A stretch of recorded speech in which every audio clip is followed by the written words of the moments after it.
खेलेगा इंडिया तभी तो आगे बढ़ेगा इंडिया। और एक ज़माना हुआ करता था जब कहते थे कि खेलोगे कूदोगे तो बनोगे खराब, पढ़ोगे लिखोगे तो बनोगे नवाब। पर जिस तरह से खेलों में हमारे खिलाड़ी परफॉर्म कर रहे हैं, ये धारणा जो है ये बदल रही है।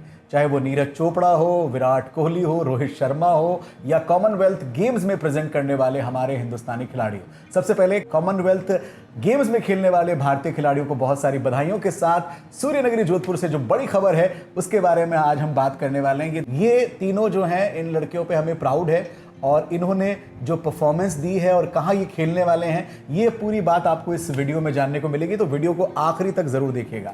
खेलों के प्रोत्साहन के लिए सरकार तो काम करती है, पर विनोद आचार्य जैसे लोग जो हैं वो भी अपना तन मन धन लगाकर बच्चों को मोटिवेट कर रहे हैं। ये व्यक्ति आपने कई बार बॉक्सिंग के जब खेल के खिलाड़ियों की बात होती है तब आपने इनके बारे में ज़रूर सुना होगा। चाहे ब्लड डोनेशन कैंप हो, विनोद आचार्य जी आपको नजर आते हैं। तो आचार्य साहब, पहले तो इस नेक काम के लिए बहुत बहुत धन्यवाद। हृदय से आभार RJ-Rex 94.3 FM का कि उन्होंने हमें यहाँ पर आमंत्रित किया। तो पहले तो मुझे ये बताइए कि इन तीन बच्चियों ने क्या खास किया है जिसके बारे में आज हम बात करने वाले हैं। मैं ये आपको जानकारी देना चाहूँगा कि ये पहला मौका है जब किसी भी अंतर्राष्ट्रीय प्रतियोगिता में जोधपुर की 3 बालिकाएं एक साथ अंतर्राष्ट्रीय स्तर पर भारत का प्रतिनिधित्व कर रही है। और ये बहुत बड़ी बात है कि वुशु जैसे खेल में, जो कि बेहद गंभीर खेल है, जिसके अंदर कॉम्बैट स्पोर्ट्स का एक बहुत बड़ा मिश्रण है, इसमें बॉक्सिंग, ताइक्वांडो और रेसलिंग 3 खेलों का मिश्रण है।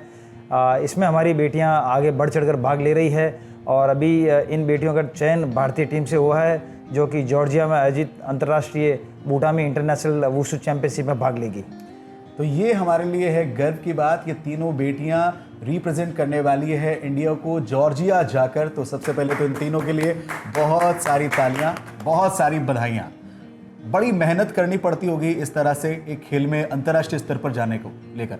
हाँ सर, बिल्कुल बिना मेहनत के परिणाम संभव नहीं है, क्योंकि आजकल खेलों में, जैसा कि आपने शुरू की पंक्तियाँ कही थी कि खेलोगे कूदोगे बनोगे खराब, पढ़ोगे लिखोगे बनोगे नवाब, वो बहुत अब परिवर्तन हो चुका। अब ये कहा जाता है कि पढ़ोगे लिखोगे बनोगे नवाब और खेलोगे कूदोगे बनोगे लाजवाब। तो हमारी ये लाजवाब बेटियां हैं आपके सामने, जो निश्चित तौर पर पहले भी हमें बेहतरीन परिणाम जोधपुर की बेटियां दे चुकी है। जहाँ तक परिणामों की बात करें तो बॉक्सिंग और वुशु खेल में जोधपुर की बेटियों ने हमेशा नित नए आयाम स्थापित किए हैं। क्या बात है। अभी वुशु के बारे में थोड़ा हमारे व्यूवर्स को बताइए, ये खेल क्या होता है, कैसा खेला जाता है।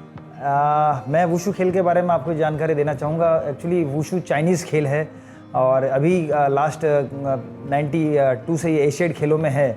और इसमें 3 जो खेल हैं उनका मिश्रण है, जिसमें बॉक्सिंग, ताइक्वांडो और रेसलिंग तीनों खेलों का मिश्रण है। और मैं वुशु खेलों के बारे में बता दूं आपको कि जैसा कि राजस्थान सरकार ने अभी आउट ऑफ टर्न पॉलिसी में जो डायरेक्ट सर्विस दी है स्पोर्ट्स कोटे में डायरेक्ट, उसमें सबसे ज़्यादा अगर किसी खेल के खिलाड़ी लगे हैं राजस्थान सरकार में तो सर्वाधिक खिलाड़ी लगे हैं वुशु खेल के। और ये पूरा श्रेय जाता है राजस्थान वुशु टीम के, जो हमारे भारतीय टीम के जो प्रशिक्षक हैं श्रीमान राजेश जी टेलर और राजस्थान वुशु संघ के अध्यक्ष श्रीमान हिरानंद जी कटारिया। उनका बेहद खेलों के प्रति लगाव है और वुशु खेल को उन्होंने इस तरह से बढ़ा दिया है कि मैं बताऊं, राजस्थान पुलिस में अगर सर्वाधिक गैलेंट्री प्रमोशन अगर किसी खिलाड़ियों को मिले हैं तो वुशु खेल के खिलाड़ियों को मिले हैं। तो वुशु इस समय राजस्थान का सर्वाधिक एक ऊपर चढ़ने वाला खेल है और निरंतर ऊंचाइयों को छू रहा है। और उसी कैटेगरी में ये 3 जो बच्चियां हैं हमारे शहर की, वो पार्टिसिपेट करने वाली है। तो आइए अब इन सुपरस्टार खिलाड़ियों से बात करते हैं। अब हम बात करेंगे सबसे पहले मेघा गोदारा से। अपने बारे में थोड़ा सा बताइए। मैं मेघा गोदारा हूँ। मैंने अभी 12th पास की है DPS जोधपुर से और मैं क्लास 8th से विनोद सर के पास बॉक्सिंग सीख रही हूँ। मैं पहले बॉक्सिंग करती थी और मैंने लास्ट 2 ईयर्स से मैं तालू कर रही हूँ और ये एक वुशु का पार्ट होता है।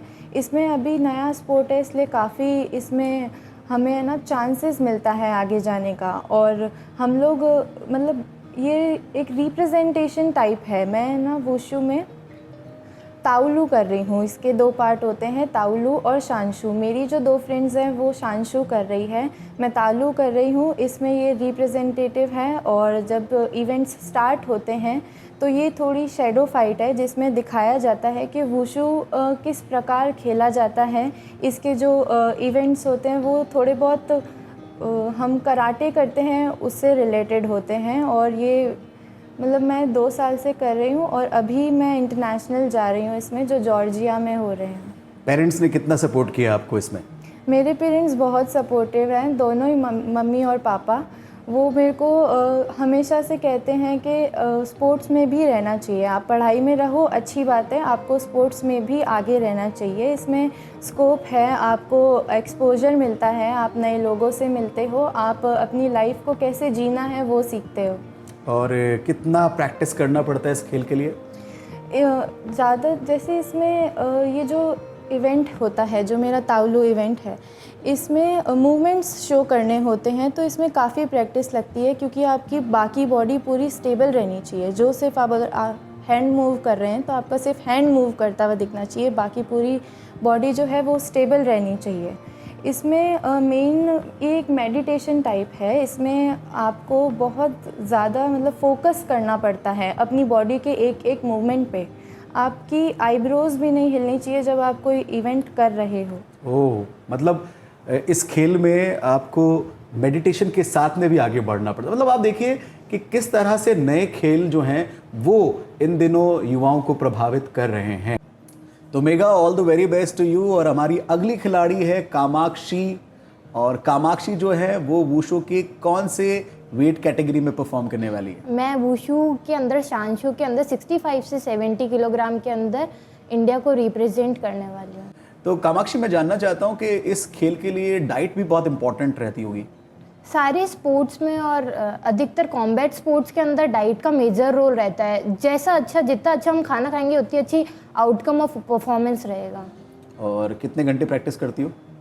सुबह 5:30 हमारा सेशन शुरू होता है और फिर वो 9 o'clock तक चलता है, और शाम को हमारा सेशन 5 o'clock शुरू हो जाता है जो 8 o'clock तक चलता है। अभी आपने जो हिमाचल में परफॉर्म किया था इस इंटरनेशनल सिलेक्शन के लिए, वहाँ परफॉर्मेंस कैसी रही?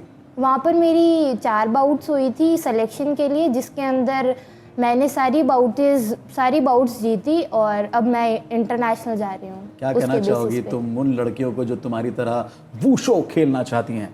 मोटिवेट ही करूँगी ये गेम खेलने के लिए, क्योंकि ये गेम की आप खेलोगे, लेकिन ये सेल्फ डिफेंस के बेसिस पे भी बहुत काम आ सकता है लड़कियों के लिए। तो ये है हमारे नए ज़माने की लड़की कामाक्षी आचार्य, जो परफॉर्म करने वाली है जॉर्जिया में।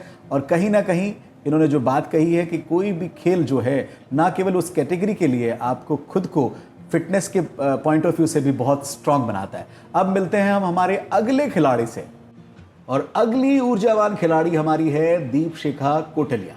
खेल और इनके परफॉर्मेंस के बारे में सुना तो मैं भी बहुत खुश हुआ कि हमारी बेटियां जो है वाकई नए खेलों में भी रंग जमा रही है। थोड़ा सा अपने बारे में बताओ। मेरा नाम दीपशिखा पोटलिया है, और मैं जब से 6 साल की थी तब से मैं विनोद सर के पास में प्रैक्टिस कर रही हूँ। पहले मैंने बहुत से नेशनल मेडल भी जीते, और मैं 5 साल से स्टेट मेडलिस्ट भी हूँ, और मैं बहुत टाइम से ये गेम खेल रही हूँ। Which kind of a preparation required for such a sports? Practicing hard for 5 to 6 hours in morning and same in evening.